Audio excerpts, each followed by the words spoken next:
Hello everyone, I'm the Enforcer, and welcome to the breaking news. Please make sure to like, comment, and subscribe, and support us on Patreon, link in the description below. Today's breaking news is that within the city of Kalach-na-Donu, near to the area of Volgograd and on the Rostov On Don river, we were able to see that a massive Ukrainian drone strike has completely destroyed a major oil refinery and oil facility within the perimeter of the Kalach-na-Donu city area. We were able to get this footage today from multiple sources and also multiple different clips from each source, but our first one shows us the fire full blaze after the drone attack had occurred.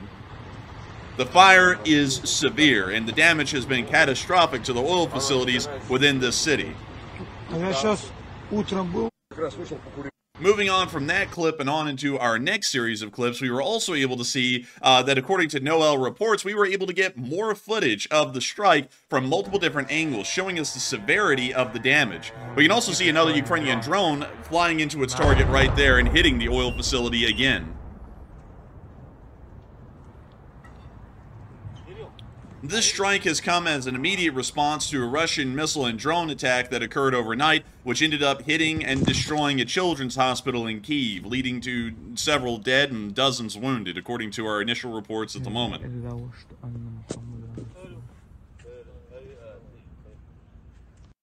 Moving on from that and into our next clip, we were also able to see, once again, the massive fire, but a little bit of a longer video this time, showing the absolute raw inferno that has been created from the drone attacks.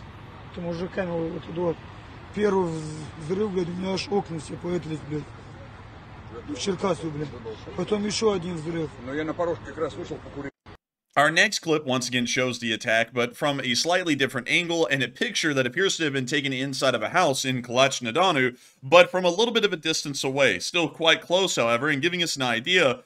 of the absolute size of the fireball that has been created at the oil facility. Meanwhile, we can also see some of the fires that began to break out earlier on in the night, at least according to the information that we have right now. We don't really know a lot about this fire right here. We actually believe that this was an electrical substation, which we were able to locate in a different area of Ukraine, near to the area of the city of Rostov On Don. But we are going to include the footage and say that this might be the substation, near to the area of Rostov On Don, or this may be correlated to the Kalach-na-Donu oil facility attack. Moving on from that and into our third source of footage, we were able to see the massive oil facility getting hit and even additional footage. This one actually showing one of the Ukrainian drones in a very zoomed up form, or zoomed in form, hitting the oil facility. And we can see it going in for its final dive, hitting the oil facility, and we can see that it's created a fairly significant second fireball within the initial one.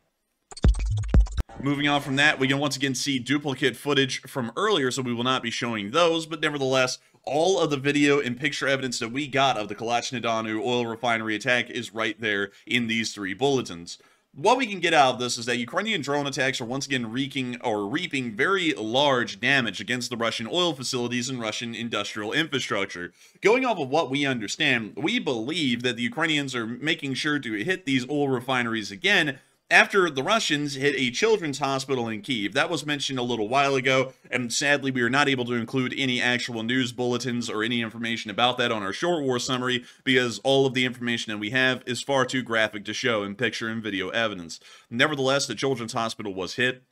and many dozens of children were wounded and several were killed, according to the initial information that we have right now, and it appears to have been an absolute calamity and a severe tragedy that has occurred inside the city of Kyiv. Nevertheless, it does seem as though that these Ukrainian drone attacks that are occurring inside of the Russian Federation just over the past few hours are in direct response to that attack on Kyiv and are meant as a form of retaliation, attempting once again to devastate Russian war industry and Russian war abilities over the course of the remainder of the conflict. Meanwhile, outside the city of Rostov On Don, we were able to hear that a 500 kilovolt substation was hit and caught on fire. This is the footage that we had near Kalach-na-Donu that appeared to have been at night, that we couldn't really tell whether it was this substation or not, but this is the substation that was hit. It is an incredibly large one at 500 kilovolts, being knocked out, meaning that the Russian energy infrastructure in this area is most likely going to be strained significantly as it tries to keep up with the demands of the grid and having far less of a transmission ability to move energy from one area of the grid to the next. But we can see the fires right over there.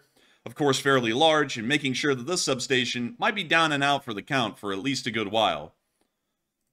Moving on from that little bit of news inside the Russian Federation, and of course the massive and successful Ukrainian drone attacks that we were able to see just occurring overnight, we were also able to get news from the United States of America that, according to information that we've been able to get from the office of the president of Ukraine, that Zelensky is currently in Washington, D.C. at this very moment for a NATO summit. We do not know the exact details of what this NATO summit is going to be about. Many people will probably be very optimistic and say that this NATO summit is most likely to try and bring Ukraine into NATO, but sadly, I can say that that is not going to be the case, as NATO has already made it quite clear that Ukraine is not going to be getting into NATO anytime soon. They said about a week and a half ago that Ukraine has corruption issues that they have to deal with before they can enter NATO, and that certainly is not going to be fixed in the matter of a week and a half. That will most likely take months, or it may even take a lot longer than the war will even last. Nevertheless, it does seem as though this NATO summit is most likely for something else, and just to make sure that Ukraine does know that they are involved directly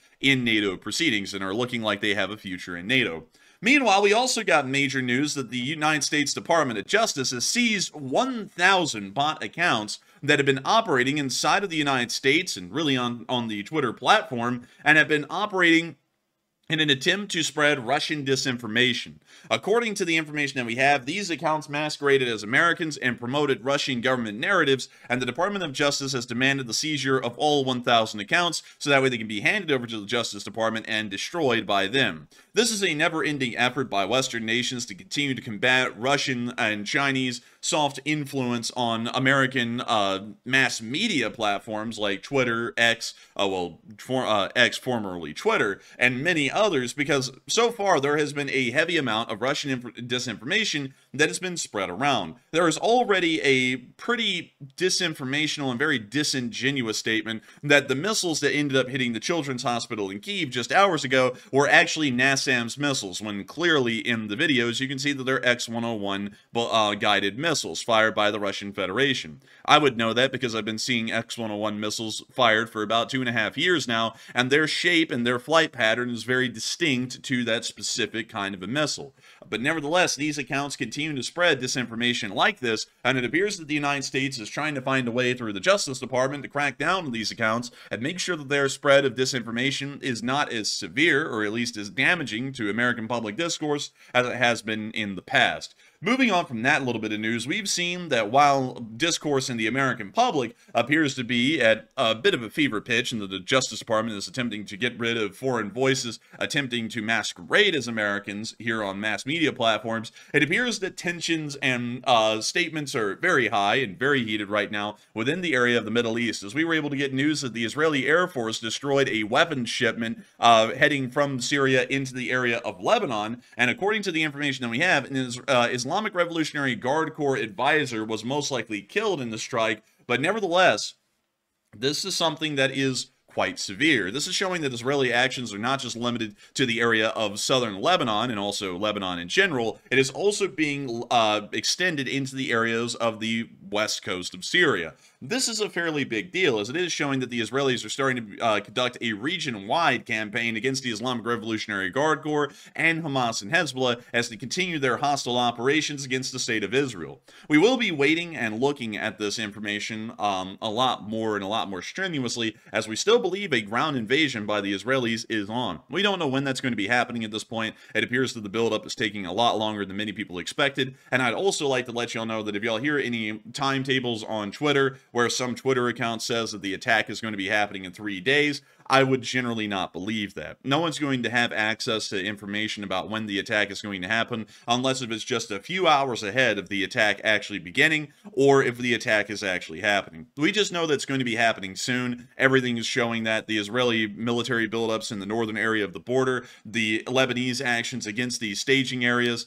well, actually the Hezbollah action against these staging areas, all of this is leading us to believe that a ground offensive into the area of southern Lebanon is imminent. It's just that we don't know when, and the Israelis will make sure that nobody has an idea of when that's going to happen. So be very wary of people who will tell you an exact day that this offensive will begin, because no one actually knows. And anyone who's saying that is trying to make it sound like they're way smarter or have way more information than anyone ever has access to at this moment. Moving on from that news in the Middle East and on into the area of North Korea, we've also been able to hear an official North Korean diplomatic statement after the South Koreans have started to conduct border military drills, if, for example, in the area around the small island of Yongpyong-myeon, which we've seen that apparently the South Koreans are now conducting military drills around, along with other regions of the border. We have heard that the North Koreans have now made an official response denouncing these border exercises and making sure once again to raise tensions on the Korean peninsula farther than they already have been. And North Korea has stated that South Korea's recent firing drills near the border is an inexcusable and explicit provocation. And it is said that if North Korea believes that its sovereignty was violated, its armed forces will respond. We know that its sovereignty has not been violated, as these armed drills, or these live-fire drills, are being conducted from South Korea onto South Korean territory. This means that North Korean sovereignty has not been violated, but this will start to cause a very tense standoff in between South Korea and North Korea as time continues to pass. But nevertheless showing that tensions within the area of East Asia, particularly on the Korean Peninsula, are still at an all-time high, especially after the Russian Federation has directly gotten involved in interests in occurrences in the area after creating a defensive pact with the North Koreans, reinvigorating a defensive pact that existed from the 1960s all the way up until the collapse of the Soviet Union in 1991.